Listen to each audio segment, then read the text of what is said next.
授啊，我想問下咧，我小朋友咧明明自己做錯事喎，但係我一開口教佢咧，佢就發脾氣啦，或者收唔到聲。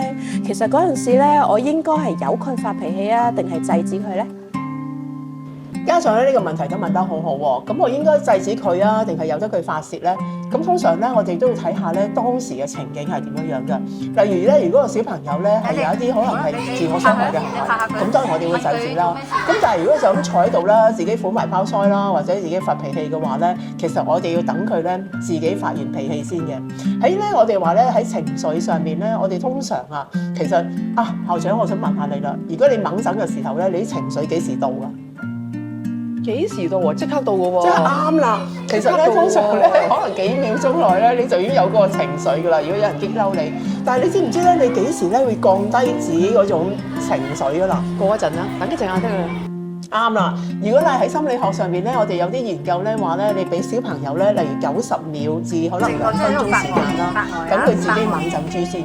猛完之後咧，其實咧佢會有啲自我嘅情緒調節嘅。咁呢一個時間就非常之重要啦。喺呢個時間裏邊咧，家長咧應該保持咩啊？沉默同埋觀察。咁就得㗎啦。咁啊，另外咧，當然啦，就係話當佢靜低落嚟嘅時候咧，我哋始終都要咧藉住呢一個機會啊，同小朋友咧講翻頭先發生嗰啲咩事。我諗校長都面對過呢啲好多嘅問題咯。係啊，因為如果我哋見到有學生發脾氣嘅時候咧，仲走去直斥其非，又或者咧就叫佢嗱，你唔好再係咁啦，可能個效果咧會適得其反。係啊，咁同埋咧，我哋咧有一樣嘢都好重要，學校嘅老師咧成日都會做呢樣嘢嘅，就係及早預告啊。及早預告啲乜嘢咧？嗱，如果你有啲乜嘢嘅可能做得唔好，或者係犯錯，好多時候都係交功課啊，或者行為上面啦，我哋先講俾佢聽，即係話咧，當佢冇事嘅時候咧，講定俾佢聽咧，話俾佢聽個後果係啲乜嘢咧，係非常之重要。因為大部分啊嘅衝突咧，都係話我都唔知道，你都冇話罰嘅，會唔會有咁嘅情況出現㗎？有㗎，佢覺得你都冇講過。係啊，但係其實我諗好多時候我哋都會預早話俾啲小朋友聽，嗱，如果你咁做咧，會有若干嘅後果。嗱，到時要罰嘅話，你就唔可以發脾氣㗎啦。係啊，咁喺咁嘅情況底下咧，你同個小朋友啦再解釋啦，等佢心平氣和嘅時候再講咧，其實佢就會記翻係喎，你都講過俾我聽啦，咁我就要該講翻對唔住㗎啦。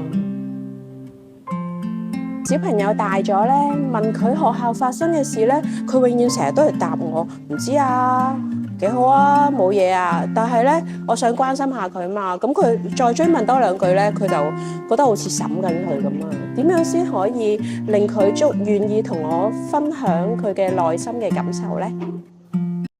其實咧，家長嘅觀察咧非常之好啊！小朋友咧越嚟越大個嘅時候咧，其實真係唔係咁想咧同家長傾偈。不過咧，我哋都有4個嘅方法嘅喎。第一個方法咧就係咧，家長檢視一下咧自己同小朋友傾偈嘅內容啊！你估家長通常問咩啦？做咗功課未咯？溫咗書未？係啊，如果你諗下咧，如果你細個嘅時候，家長都係問你啲問題嘅話咧，其實你都唔想講嘢啦。咁所以咧，其實咧第二個方法咧就係話傾偈嘅內容咧可以投其所好個，就係觀察下咧孩子咧其實佢嘅興趣啦，特別咧喺學校裏邊咧有好多活動，我諗佢哋會想同家長分享㗎，係咪㗎？係㗎，因為其實佢哋花好多心機落個課活動度，佢好想同你講啊邊個今日打波咧嗰個啊又打得好啊，邊個同我講嘢。係啊，咁好緊要啦。第三樣嘢咧就係家長咧要明白咧，隨住小朋友嘅大個嘅時候咧，佢哋自己啊家長自己嘅心態咧都要調節啦。而家咧佢哋大個咗嘅話咧，唔會話我要黐住媽咪啦，我要黐住爹哋啦。其實咧佢哋可能咧有自己嘅諗法，我哋咧都要調節下咧嗰種心態啦。咁最後一樣嘢咧就係話咧，其實越嚟越大個朋輩啊，可能咧比家長更加緊要嘅，咁所以反而咧家長觀察下佢哋嘅朋輩係啲咩人喎，同埋咩人玩啦，佢哋玩嘅內容係啲乜嘢啦，多數啲朋輩都喺學校裏面發生噶嘛，咁所以咧留意下佢哋嘅朋輩咧反而更加重要啦。